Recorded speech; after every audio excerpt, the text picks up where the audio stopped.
Oscar Clifton spent 38 years in prison for the 1975 murder of 14-year-old Donna Jo Richmond, but some in Tulare County where it happened have a different theory. Do you think your father was framed? Somebody who's harmed somebody isn't going to leave a trail to their front door, and they're not going to leave their invoice book perfectly placed underneath her bicycle. So yes, why? I don't know. Maybe he was the perfect scapegoat.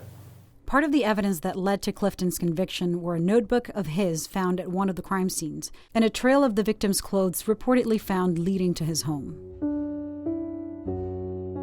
What would make Clifton a perfect scapegoat is a 1965 case in which he was convicted of attempted rape.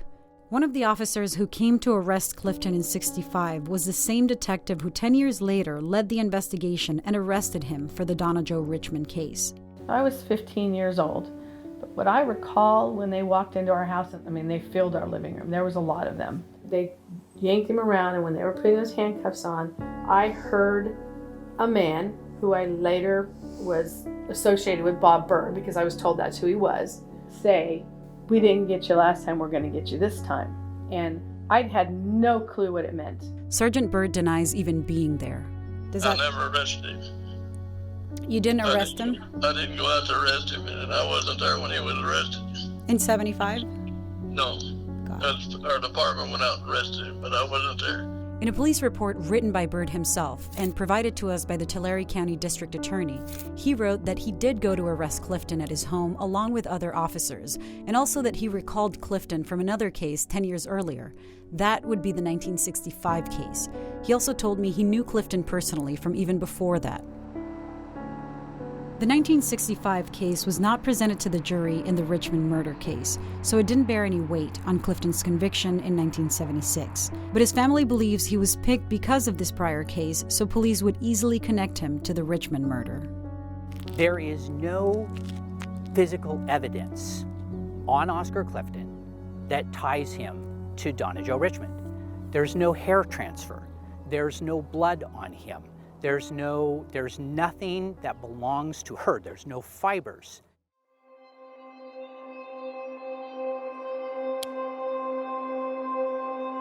The last time witnesses saw Donna was at 3:45 at her boyfriend's house. Detectives calculated it took her 25 minutes riding to get to where the bike was found, placing the abduction at around 4:10 in the afternoon. Both of Oscar's daughters testified that he walked into the house at 4:30 p.m. When he came in, I looked up at the clock that was over the fireplace, and it was still about 4:30. So he came in about between 4:25 and 4:30ish. If Donna was abducted at 4:10 and Oscar was home at 4:30, with driving times from the bike scene to where Donna's body was found to Clifton's home consuming 22 minutes, he could not have committed the crime in Exeter. But the prosecution played down the daughter's testimony, implying in questioning that they loved their father. Someone else said that Oscar got home even earlier, at 4:15, but worked on his truck outside before walking in. It was a teen who was living with the Cliftons at the time and who was arrested along with Oscar. His statements to police were that Oscar arrived at 4:15. He insisted on that time frame and even passed a polygraph saying just that. But the next day, the young man changed his testimony to say that Oscar arrived at 4:45 in the afternoon. According to arrest records, at the time, he had a DUI hanging over his head and was being interrogated as a suspect of homicide along with Clifton.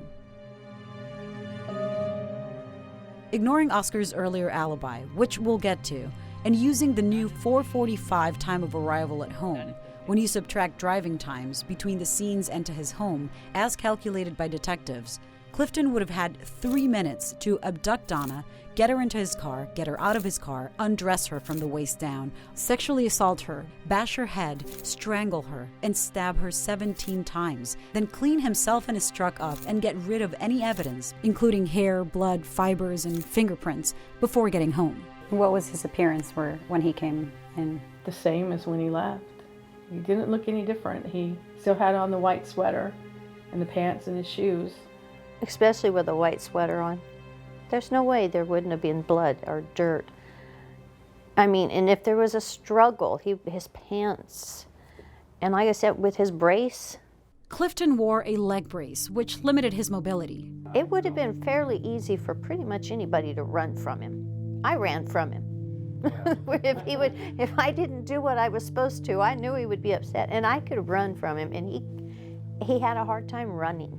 He couldn't run. Yeah. And I never remember a moment without him having his brace on.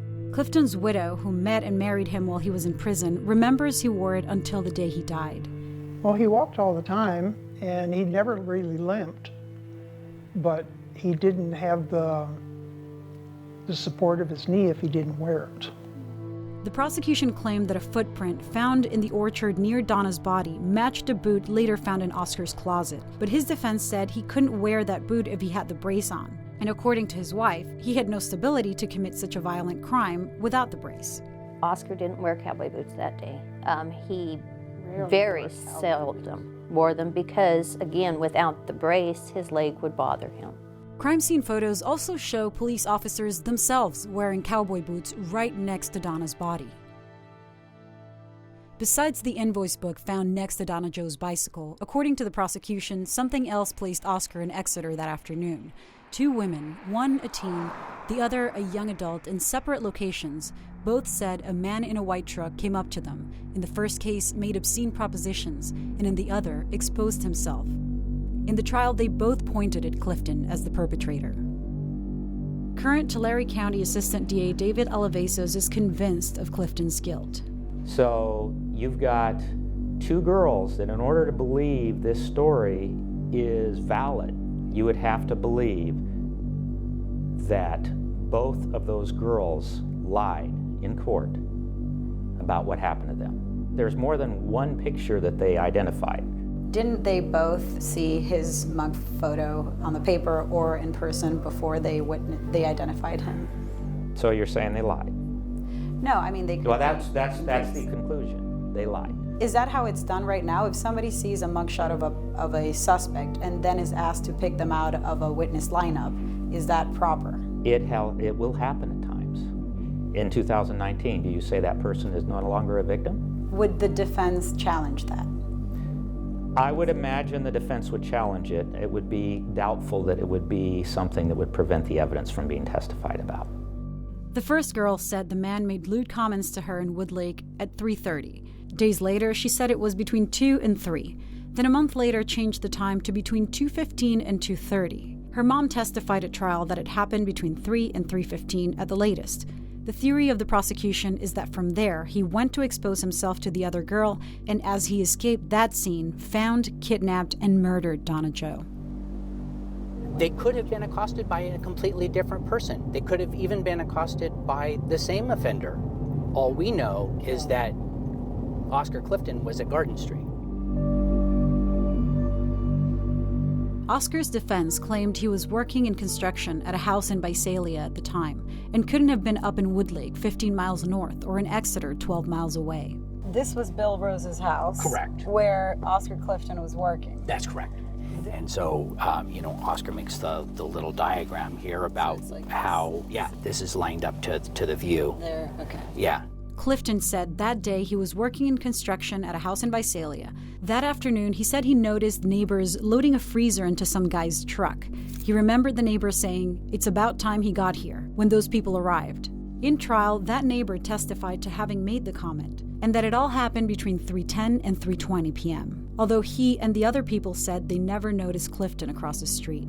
That's why the prosecution concluded he was never there. If, in fact, the freezer loading happened between 3:10 and 3:20, that conflicts with the victim of the lewd comments up in Woodlake. And Frank Thomas is a rock when it comes to his testimony. He never wavers. He always says it was between 3:10 and 3:20 p.m. So in order for Oscar Clifton standing over there to have heard that comment, Oscar Clifton was there between 3:10 and 3:20 p.m. Police reports show Clifton told officers when he first got arrested that he was with Bill Rose, the owner of the house, between 3 and 4.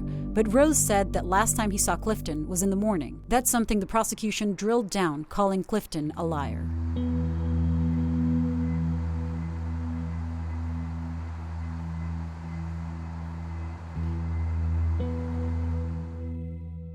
Oscar never stopped fighting his case. While in prison, he met a woman, they married, and remained together, with her visiting him almost every weekend until his death. Her neighbors and family don't know whom she married, so she wants to remain anonymous. Tell me about the appeals.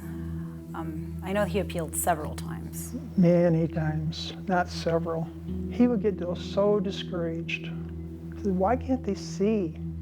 He fought. If he got a denial, that night he was back typing, trying to submit another one and try to explain, that isn't the way it happened. In 1981, during one of his efforts to appeal, a tape Clifton didn't know existed surfaced. Back in '76, sheriff's deputies had interviewed Brent Trueblood, a boy who identified Oscar in a photo lineup as the man that he saw working at the Garden Street house while the freezer loading was happening. That could have been a strong alibi for Oscar, but the jury never heard that testimony. It didn't make it to trial. So what happened to Trueblood's testimony? I mean, he said he saw Oscar at that time. That could have absolved him. What happened to that? Criminal appeal procedure is based on the notion that your constitutional rights are violated. What that means is something had to happen at the trial which would have affected the jury's decision. And the judge heard the Trueblood statement and said, yes, this appears to be true. Did it affect the outcome of the jury? That's something that I've got more of a question about. I'm not going to grant your order. A second boy also said he saw Clifton and had spoken with him that day at Garden Street. His mother said he was questioned at home by police, but was never called in to testify, neither by the defense nor the prosecution. I asked Sergeant Bird about Trueblood, the boy who made statements to police. Do you know why that interview didn't make it to the trial? Never heard of it. You never heard of Trueblood? No. Or Johnny Gerber? No. The tape with the boy's testimony was found in a file cabinet at the Tulare County Sheriff's Office. The deputy who interviewed the boy said in court that it was standard practice for him to turn in these tapes over to his supervisor, Bob Bird. Bird testified about it in '81, saying, as he did now, that he didn't remember. The jury never heard from the boys. Oscar never succeeded in appealing his conviction, and even though the Innocence Project took interest in his case while he was alive, they quickly realized there was no evidence they could test to help exonerate him. The fact that Bird destroys the evidence before the statutory limits for preservation, required preservation, is significant. All of his behavior indicates that he was trying to hide something. How much? That's a question that only he can answer.